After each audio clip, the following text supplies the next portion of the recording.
vou pedir a todos para fazermos o exercício de recuarmos aqui 50 anos ao período em que de 75 a 76 estiveram aqui em discussão as linhas mestras que ainda são hoje a base da nossa sociedade com a aprovação da Constituição. Como é que foram esses dias? Para mim é o mais extraordinário da Constituição, é que ela foi feita num contexto de grande agitação no país.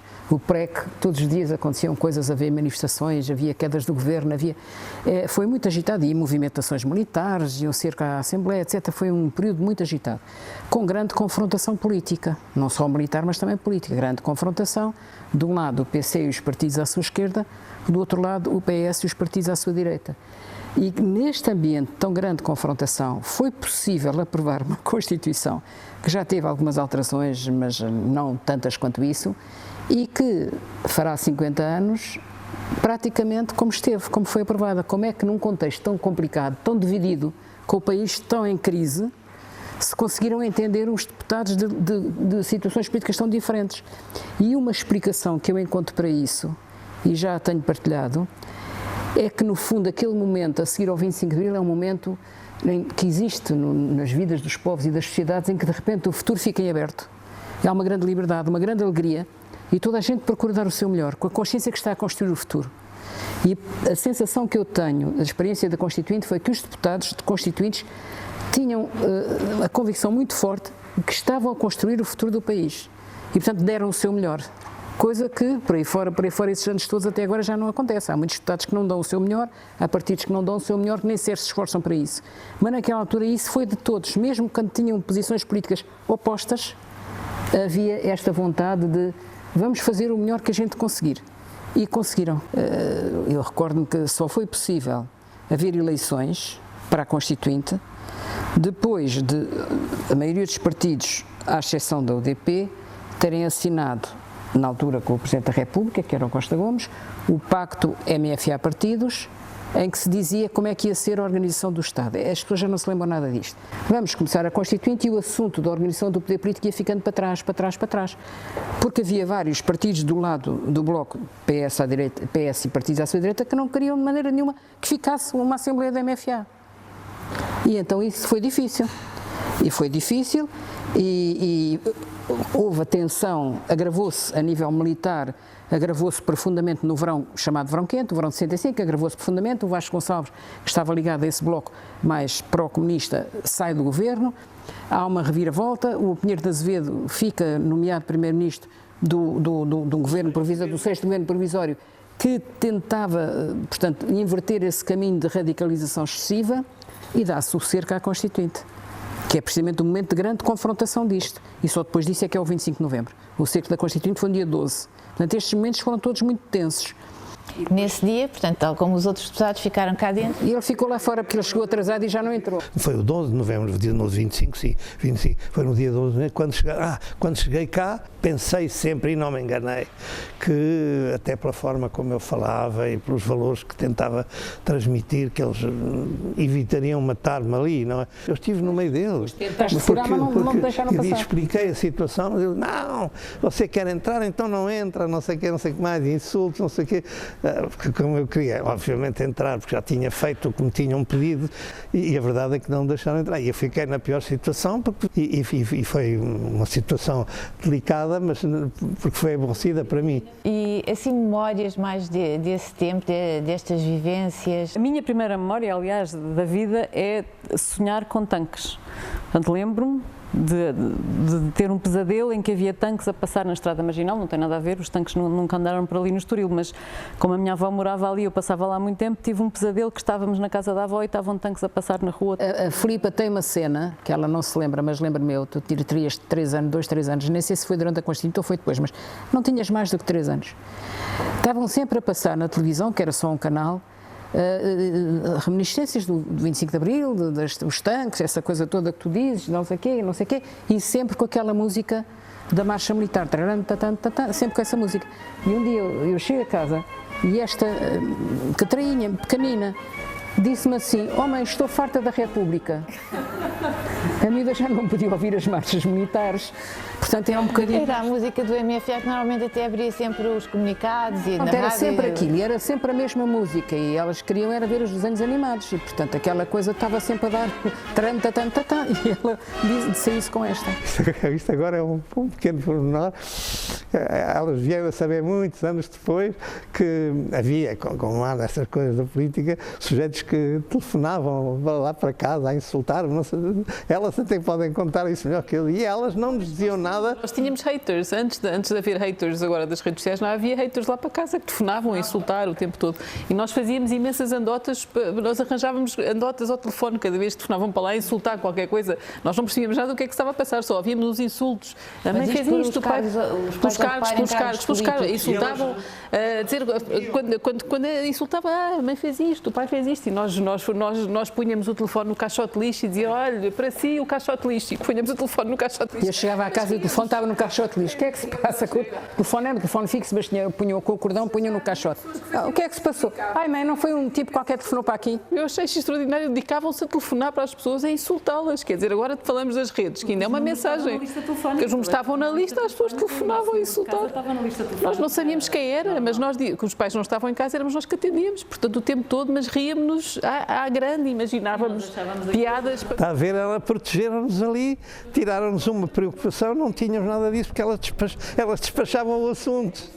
Nós divertíamos-nos muito, nada disto foi, era mesmo divertido. Lembro-me de divertir-me com isto. O que é que nós vamos fazer agora? Era divertidíssimo, não, nada para nós, nada disto foi pesado ou dramático. Não vos assustou, não é? Não, mas nem por nada, nem sei se não era por inconsciência, mas era irrelevante, para nós tudo isto era normal, para nós isto era normal, era estúpido, mas normal, e aproveitávamos para nos divertir com nós, isso. Às vezes falam nos casais, mas eu digo que nós éramos uma equipa de 5, nós mais as 3 filhas. A vossa posição como cidadãs também, 50 anos depois, são novos temas, mas também com base nos valores que... Nós temos todos que lutar por um sentido da sociedade, e acho que a Constituição é esse sentido da sociedade, esta ideia da pessoa, da dignidade da pessoa e de estar na Constituição, e nós conseguimos manter esta Constituição viva, é um trabalho, não é uma coisa que acontece naturalmente, porque a ideia de que vai sempre ser assim não é assim. Pode voltar para trás a qualquer momento. Portanto, a mensagem é essa, não podemos ficar calados, isto pode voltar para trás, e essa é a grande herança. Foi uma enorme conquista, andámos para a frente e nós não podemos voltar para trás. E nós não queremos voltar para trás e não vamos voltar para trás. Aprendi dos meus pais a postura ativa e interventiva na sociedade e a liberdade, e ninguém me manda calar as pessoas. Eu tenho as coisas que quero dizer e digo, posso dizer de uma forma mais política, até para conseguir com os tais consensos ou a tal cooperação que o meu pai fala, mas as coisas têm que se dizer, não se pode aceitar. Lembras-te, eu nessa altura fumava pouco, mas fumava.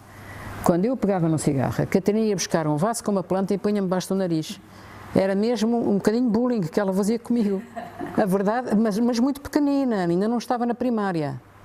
Portanto, era qualquer coisa que ela realmente tinha aqui qualquer coisa, pronto, é uma vocação. Pronto, e segui essa vocação e tenho uma intervenção ativa no que diz respeito à política ambiental, portanto a minha área de especialização, eu sou doutorada em Economia do Ambiente e trabalho nessa área e tenho colaborado em termos de legislação, em termos de artigos de opinião, em termos de, inclusive aqui na Assembleia da República, participação em comissões parlamentares, porque acredito que temos todos que fazer o que podemos para melhorar o que nos rodeia. No meu caso, escolhi a minha causa, que é a causa do meio ambiente. É um dos grandes desígnios hoje a nível global. Esquecemos que esta é a nossa casa, não é? Vivemos todos neste planeta, não temos outro. Mesmo pré-adolescentes sabem com certeza isso, foram completamente livres, claro, só fazem as suas escolhas em todos os aspectos, desde que quando chegaram à idade quase adulta, não sei. Não, aos 12 anos o meu pai disse, já podem ler qualquer livro da minha biblioteca, isto para mim foi a liberdade. Pronto, porque até aos 12 anos havia limites. Há livros que não são para as meninas, mas a partir dos 12... Eu li algumas coisas que claramente aos 12 anos não tinha maturidade para ler, não era para mim, mas aos 12 anos o meu pai disse, a partir de agora podem ler qualquer livro da minha biblioteca. E nós? E a biblioteca do pai não era assim respeitável. E a biblioteca do meu pai é uma biblioteca muito respeitável, portanto nós líamos, a minha mãe trazia-nos livros também de franceses, e nós líamos tudo, e depois questionávamos, dizíamos, não concordo. E tínhamos discussões, e temos ainda hoje. E entre nós também discutimos, e as pessoas às vezes veem, eu e a minha irmã estamos as duas a discutir, ai, não discutam. Não, mas nós estamos a divertir, isto faz parte da nossa relação, nós queremos discutir as ideias, discutir os princípios, isto para nós é fundamental. Mas só me lembro das vários atos eleitorais em que eu já não estava ligado ao PSD e por exemplo, as presidenciais, as presidenciais do Mário Soares, de 1986, salvo erro. Eu só me lembro... 86. Foi 86. Só me lembro do comentário delas. Então, mas lá em casa como é que é? A mãe defende Mário Soares e o pai defende o Freitas do Amaral, como é que é lá em casa? E elas tinham um comentário muito sábio. Ganhamos sempre, ou ganha o pai ou ganha a mãe. Ou seja, isso era importante, nós convivemos sempre com isto, isso é das partes mais importantes lá em casa, se fosse qual fosse, com o pluralismo mesmo. E há uma linguagem comum, apesar de tudo, ou seja, apesar de haver várias diferenças, há uma linguagem comum, portanto há uns tais princípios, que são os da Constituição, que conseguem ser aqueles que nos mantêm todos como uma família humana, não é? Portanto, e unida num discurso comum e num sentido comum, apesar de cada um ter as suas diferenças. Isso é que foi importante e elas foram educadas nisso e tal, mas eu queria, e isso é que não se pode perder na sociedade portuguesa, não pode haver o domínio dos extremos, seja a chamada extrema-esquerda, extrema-direita, em que efetivamente têm outra perspectiva, têm a perspectiva sobretudo do poder, porque na democracia não há uma guerra, não vence só quem ganha, vencem todos. O papel na oposição é a preparação do governo seguinte, portanto é uma alternância e antes dessa alternância há a cooperação. A política hoje, para mim, é voltar ao princípio, é fazer as coisas básicas, que aliás a minha filha Filipa também está a dar continuidade na Câmara de Lisboa, fazer o básico, aquilo que está ao meu alcance, e o que está ao meu alcance neste momento continua a ser sempre a mesma coisa, que desde os 19 anos eu persigo. Contribuir para que as pessoas tenham acesso a uma habitação condigna. Portanto, continuo a trabalhar com os bairros, acabei de fazer o programa Bairros Saudáveis para bairros vulneráveis no país todo, fiz várias coisas na Câmara de Lisboa nesse sentido e é essa a minha política, continua a ser essa a minha política, é continuar a ser útil com o conhecimento que adquiri ao longo destes anos todos, a quem precisa, porque há muita gente que não precisa nada, até bem pelo contrário.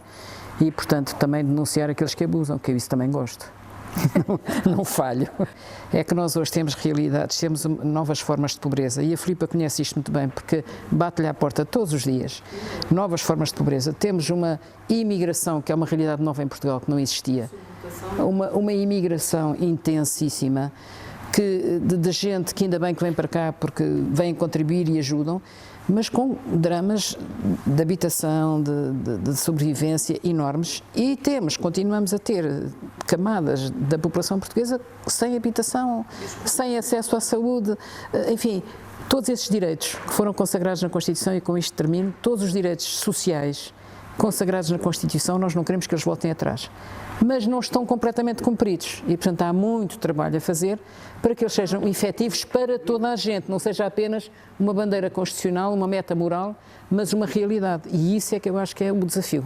Uma questão que para mim era muito importante, o direito à diferença, mas essa ficou, qualquer coisa, não tenho aqui o texto da Constituição, ficou que a pessoa tem o direito a livremente constituir em si própria uma personalidade diferente, não é a diferença folclórica ou qualquer coisa, de ser efetivamente, partindo deste princípio que há milhares de milhões de seres humanos e não há dois efetivamente iguais, não é? Portanto, isso é extraordinariamente enriquecedor. Há um livro seu, eu vi uma edição de 2024, não sei se é uma reedição ou se é Habitação e Liberdade. Coitadinho, acabou de nascer. Habitação e Liberdade. Que apresenta quase como uma herança para os netos. É uma certa maneira de passagem de testemunho, quer dizer, eu não quis fazer uma grande coisa sobre a minha vida, a minha biografia não interessa a ninguém, porque ninguém tem nada a ver com a vida que eu andei a fazer. Agora, as coisas que eu aprendi, essa interessa-me passar para as gerações seguintes. E, portanto, o livro é um pouco isso. Uma parte importante do livro é precisamente o que é que se passou na Constituinte, na área que eu estive, que foi o direito à habitação, o debate completo da Constituinte do direito à habitação, que é muito interessante porque os argumentos que nessa altura foram usados há 40 e não sei quantos anos são exatamente os mesmos que estão a voltar agora. E, portanto, lá está, as coisas podem ficar piores. E infelizmente não estão melhores.